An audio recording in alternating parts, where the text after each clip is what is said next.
Hi guys, मैं हूं शुभांशु मिश्रा और स्वागत करता हूं आपका अपने YouTube channel commerce with Shubhanshu Mishra पर।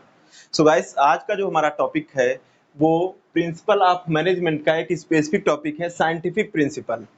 इसके पहले हम लोगों ने फेओल का प्रिंसिपल कर रखा है, अब बारी है साइंटिफिक प्रिंसिपल को करने की। ठीक है, आओ अब ये टॉपिक देखना स्टार्ट करते हैं। इसको दिया किसने था, सबसे पहले बात कर लें तो इसको देने वाले मतलब इस विचार को ओरिजिनेट करने वाले कौन है? एफ.डब्ल्यू. टेलर जी। इन्होंने कब दिया था? 1911 में। इन्होंने और भी इस तरह के बहुत सारे मैनेजमेंट के फील्ड में इनोवेशन किए हैं, बट इनका सबसे ज्यादा जो एडवांटेजेस प्रिंसिपल था वो क्या था? Scientific principle of management. इसी वजह से इनको साइंटिफिक प्रिंसिपल का फादर भी कहा जाता है। साइंटिफिक मैनेजमेंट के फादर कौन है? तो आप बताओगे एफ.डब्ल्यू. टेलर।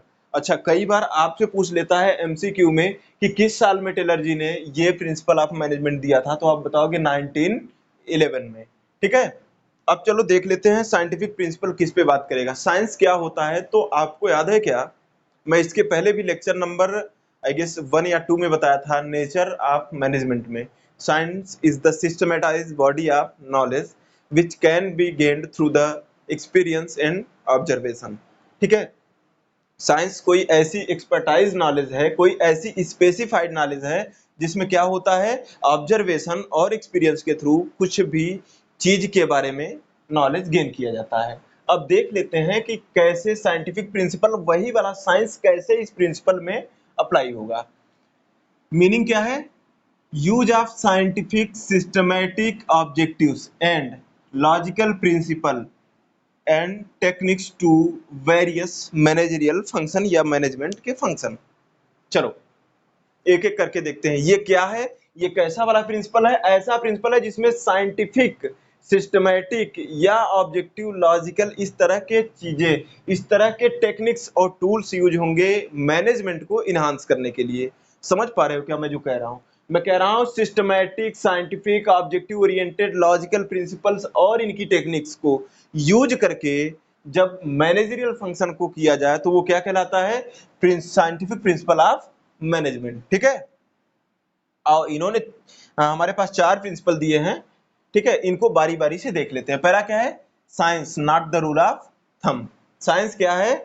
ये साइंस है, not the rule of thumb. ये जो प्रिंसिपल है क्या है? साइंस है, लेकिन रूल ऑफ थंब नहीं है। साइंस क्या कहता था? साइंस कहता था कि जो भी है वो जैसा है वैसा ही है। समझ पा रहे हो क्या? मतलब अगर किसी चीज को एक्सपीरियंस करना हो, एक्सपेरिमेंट करना हो, तो उस पर चलना होता है। वैसे साइंस के कुछ प्रिंसिपल होते हैं। फॉर एन एग्जाम्पल बात करूं तो न्यूटन लॉ। न्यूटन का लॉ क्या कहता है कि अगर कोई चीज ऊपर उछालो तो वो कहाँ गिरेगी? नीचे। ऐसे ही यहाँ पे कुछ था, heat and trial method. Experience जब भी एक्सपेरिमेंट किए जाते हैं तो हीट और ट्रायल मेथड पे किए जाते हैं। पहले करो, गलती होगी सुधारो, यही साइंस कहता है। बट ये जो प्रिंसिपल है किस पे फोकस करता है? Analysis of each job.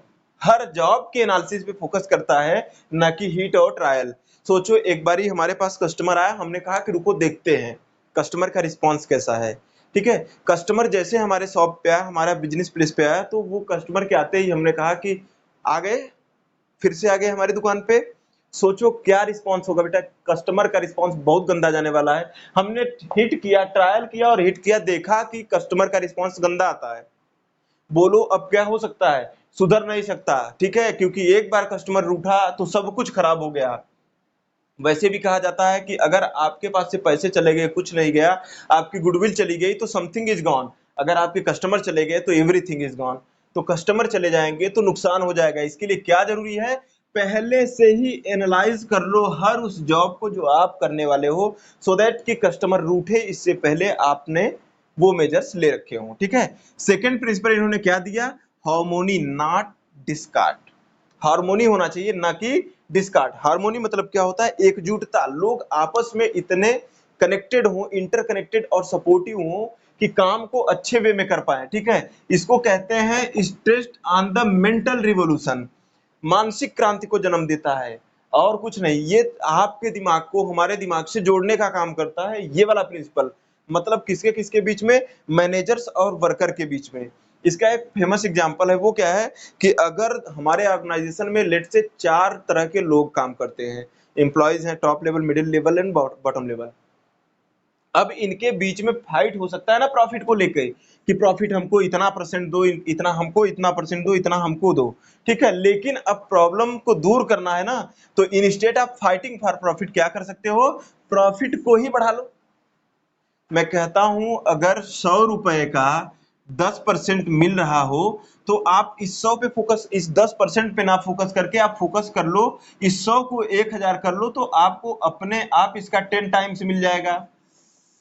Agree करती हो, एग्री करते हो हमारे से कि नहीं, ठीक है।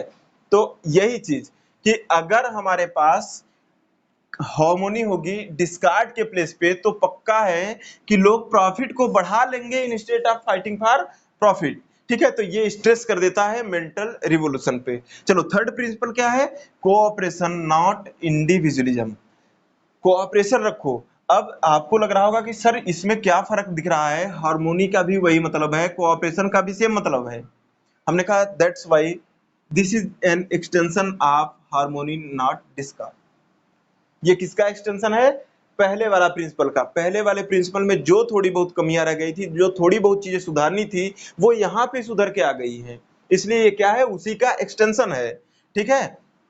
अब ये क्या कहता है, कोऑपरेशन होना चाहिए, किसके किसके बीच का, ये कोऑपरेशन होना चाहिए among the management and the workers.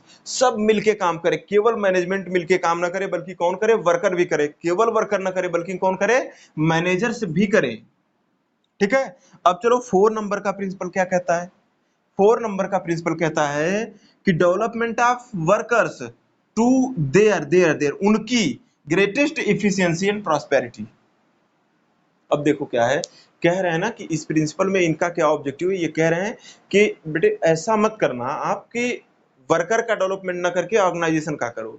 Worker का ही डेवलपमेंट होगा, तभी जाकर के ऑर्गेनाइजेशन का वाइडर स्कोप आएगा, ऑर्गेनाइजेशन एक हाई स्पीड से आगे बढ़ेगा। इसलिए क्या जरूरी है, पहले वर्कर बढ़ जाएं, ठीक है। वर्कर्स का विकास होगा तो ऑर्गेनाइजेशन अपने आप ऊपर जाएगी, कोई तकलीफ नहीं होगी, ठीक है। ये कहां तक ले जाओ, जितनी वो कोप अप कर सके, जितना उनके पास हो कैपेसिटी, वहां तक का उनका डेवलपमेंट करो।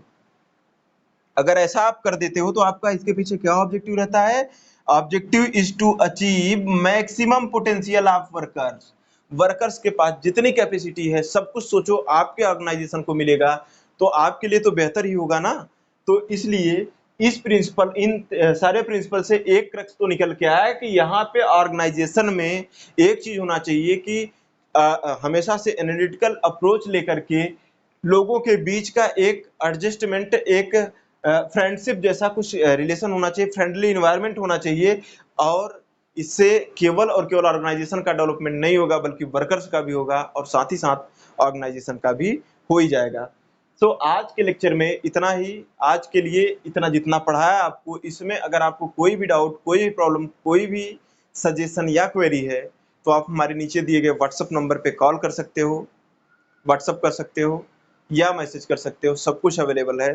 बस ध्यान रखना कि केवल आपका डाउट मेरा सलूशन, और चीजें नहीं जरूरी है, आप कहाँ से हो, कौन हो, किससे क्लासेस करी है, कोई मैटर नहीं करता। अगर हाँ आप किसी और बोर्ड से हो अदर देन सीबीएसई बोर्ड, तो आपके सिलेबस में अगर ये है तो आप वहां से उस सब पर्टिकुलर सिलेबस के लिए भी हमसे कांटेक्ट कर सकते हो। हाँ, अगर आप बीकॉम से हो, बीकॉम में आपके सिलेबस में आता है, तो भी आप इसको साइमल्टेनियसली अप्रोच कर सकते हो, वहां पे भी इतना ही एप्लीकेबल है जितना यहाँ पर है, ठीक है। आज के लिए इतना ही, इसके बाद का टॉपिक हम आगे वाले लेक्चर में कवर अप करेंगे।